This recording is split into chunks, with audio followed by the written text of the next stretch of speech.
ចាំស្ទើររៀងរាល់ថ្ងៃឲ្យបងជួយគិតរឿងស្រីត្រូវធ្វើបែបណា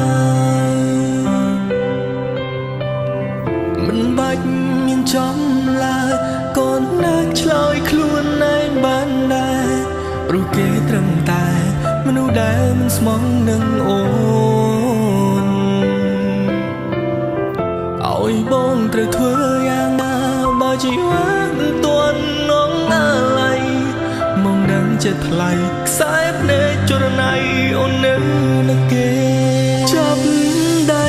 ស្ងួននំរួនប្រាប់អូនកុំទៅរកគេឬអូនភ្លេចហើយមែនទេវាធ្វើឲ្យអូនឈឺចាំយ៉ាងណាក្រែងប្រាប់បងថាគេនោះជាមនុស្សប្រុងមិនល្អមិនគួរយកខ្លួននៅក្បែរតែពេលនេះអូនទៅរកគេនោះវិញបានមិនបាញ់ប្រថានឹងបងតែអូនស្នេហ៍គេរឿងដែលនាងមេប្រាប់បងនោះជារឿងអ្វីទៅបងមិនយល់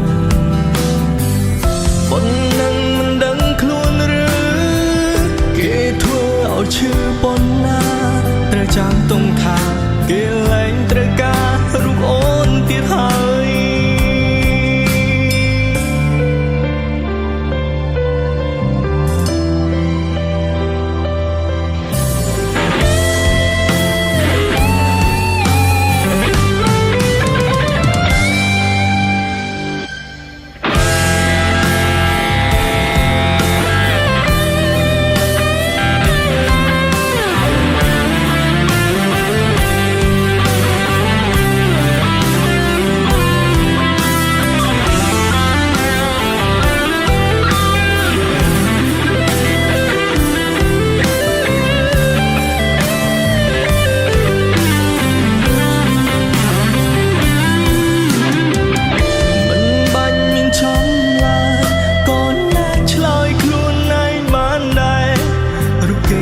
តែ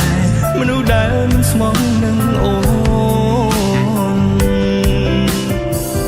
ឲ្យបងគូធ្វើយ៉ាងណាបើជីវិតមិនទាន់នងអាឡ័យ